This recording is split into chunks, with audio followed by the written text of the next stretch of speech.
डोंगरगांव क्षेत्र के ग्राम मोहर में प्रियंका गांधी ने किया चुनावी सभा को संबोधित। राजनांदगांव लोकसभा क्षेत्र में कांग्रेस और भाजपा के दो दिग्गज नेताओं ने आज चुनावी जनसभाओं को संबोधित किया।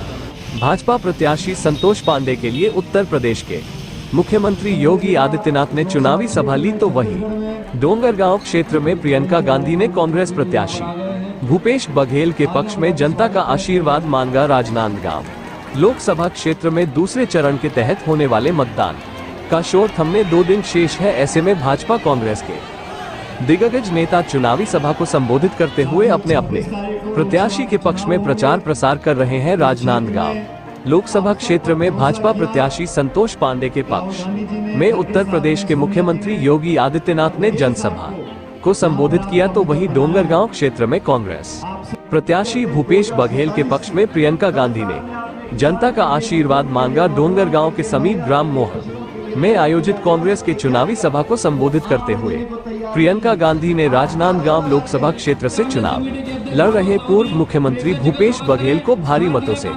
जितने जनता से अपील की। वहीं केंद्र की नरेंद्र मोदी सरकार को जमकर घेरा और कांग्रेस के न्याय पत्र में किए गए वादों को जनता के सामने रखा। ग्राम मोहर में आयोजित चुनावी सभा को संबोधित करते हुए प्रियंका गांधी ने कहा कि हम चाहते हैं हमारे आदिवासी और गरीब भाई बहन मजबूत बने। उन्होंने कहा कि भूपेश बघेल ने दिन रात छत्तीसगढ़ के लोगों की सेवा की है। कांग्रेस पार्टी छोड़ने वाले नेताओं के संबंध में उन्होंने मंच से कहा कि भारतीय जनता पार्टी कांग्रेस के सक्षम नेताओं पर आरोप लगती है, केस बनाती है और दबाव डालते हैं कि तुम बीजेपी में शामिल हो जाओ, और जब कांग्रेस के नेता भाजपा में आ जाते हैं तब सब केस खत्म कर देते हैं। वहीं चुनावी चंदे को लेकर उन्होंने कहा कि जिस पर छापा मारा गया उससे चंदा लिया और कार्रवाई खत्म कर दी। गुजरात में जो पुल बना वो पुल गिरा, पुल बनाने वाले से चंदा लिया गया। वहीं उन्होंने प्रधानमंत्री नरेंद्र मोदी को आड़े हाथों लेते हुए कहा कि प्रधानमंत्री अपने मित्रों को इस देश की सारी संपत्ति सौंप रहे हैं। कोयला,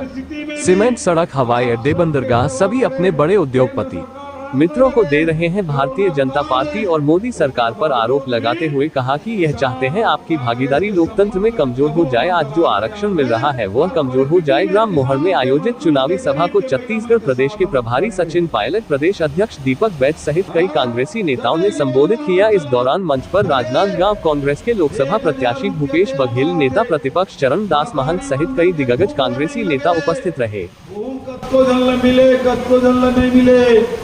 और चैनीर मल्ला तो 500 रुपए काट के दे मिले ना इसमें, लेकिन जगह जगह में जा था बहनी में मिला थे। नवा राशन कार्ड मिले, नवा राशन कार्ड केवल 5 किलो चावल। अब बताओ, हमारी सरकार में 35 किलो, आदिवासी में 2 किलो नमक और 2 किलो चना भी मिला तरी से, लेकिन ये सरकार आए इन काटे काम करो तो 1000 रुपया दे दीस 15 किलो थमई 20 किलो काटे काम करे। ये सरकार नंगाए गुटा करे और जतेक योजना चले। आप देख लो, शहर में लिखा है बड़े बड़े होर्डिंग 18 लाख आवास, मोदी जी गारंटी। एक आज जन बता दे कोई आवास मिले हुए, कोई मिले 18 लाख आवास। 500-400 रुपये सिलेंडर को मिले नहीं मिले सगे मुझे मिला से वो लंगाए के 4 महीना में। शायद चुनाव के समय जब प्रदेश का चुनाव था उस समय शायद आपको पूरा यकीन नहीं था इस बात का, या आपने गहराई से इस बात के बारे में सोचा नहीं होगा। लेकिन मैं जानती हूं कि आज जब आपके प्रदेश में भाजपा की सरकार है, इस बात को गहराई में आप बहुत अच्छी तरह समझ गए हैं कि आपके लिए कांग्रेस की सरकार ने क्या क्या किया। आपको याद होगा कि कांग्रेस के राज में आपसे धान 2500 रुपए में खरीदा जाता था, आपको याद है। किसानों का कर्जा माफ हुआ, भूमिहीनों को सालाना 7000 रुपए मिलते थे, गोबर की खरीद होती थी, बिजली का बिल आधा किया गया था, हर परिवार को 35 किलो राशन मिलता था, चावल मिलती थी।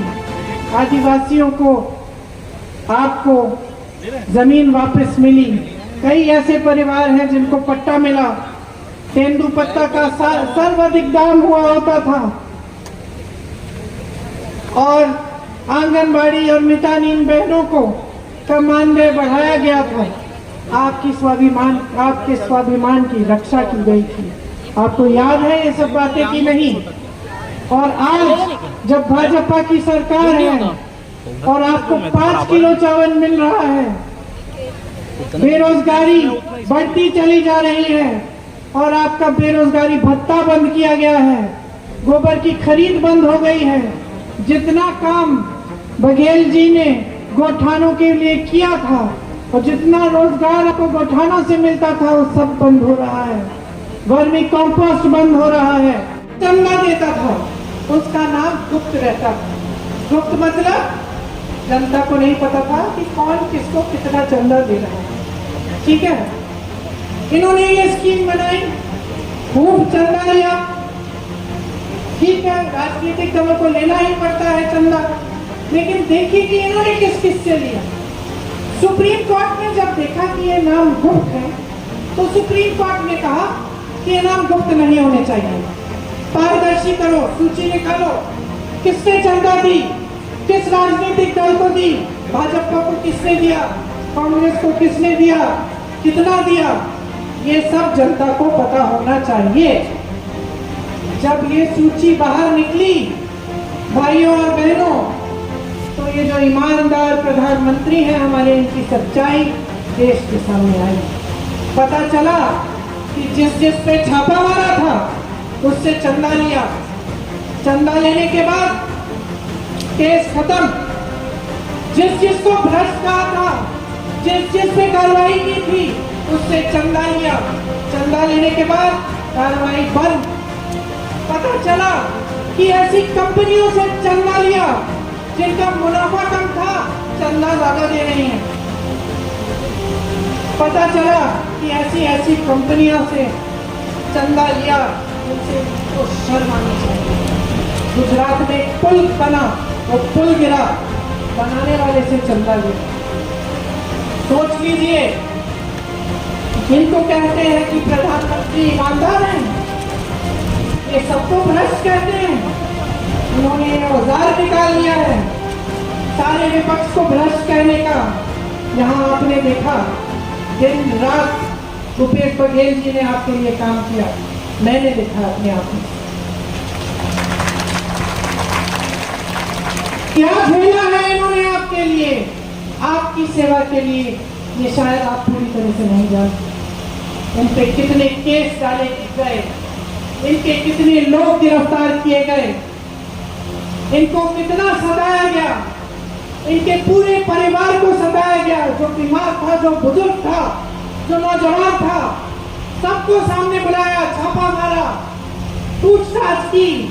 हर रोज कोई नया इल्जाम, हर रोज कोई नया आरोप, ये कहकर कि भ्रष्ट है, भ्रष्ट है, भ्रष्ट है।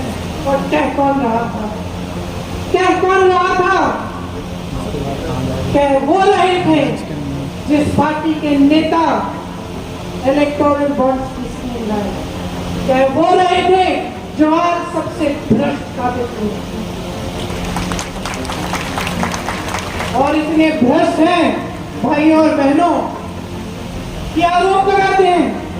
कल मैं बता देती हूँ, अगर बघेल जी ने कह दिया ना कि मैं बीजेपी में जा रहा हूँ, तो कह देंगे कि ये सबसे ईमानदार इंसान है। क्योंकि जो उनके पास जाता है, किसी भी पार्टी का नेता हो, तो सिलसिला आप देख लीजिए, क्रोनोलॉजी कहते हैं ना ये लोग, क्रोनोलॉजी। मैं बताइए क्या क्रोनोलॉजी होती है। वो देखते हैं कि एक नेता अच्छा काम कर रहा है, किसी दूसरी दल पार्टी में है, विपक्ष में है, देखते हैं कि ये सक्षम नेता है, उस पर आरोप डालते हैं, कहते हैं भ्रष्ट है, केस डालते हैं, छापे मारते हैं, तंग करते हैं पूरे परिवार को, उनको।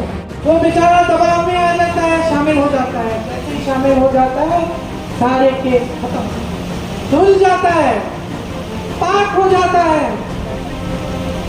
और वही परिवारवाद की बात कहते हैं कि हम सिर्फ अपने परिवारों को देखते हैं। अच्छा, तो जितने भी बेटे बेटियां चाची चाचियां जो भी हैं राजनीतिक परिवारों के, जो भी इनकी पार्टी में शामिल होना चाहता है वो कौन ऐसे कोई भी उनका इंतजार करते हैं, बुलाते हैं उनको, आइए।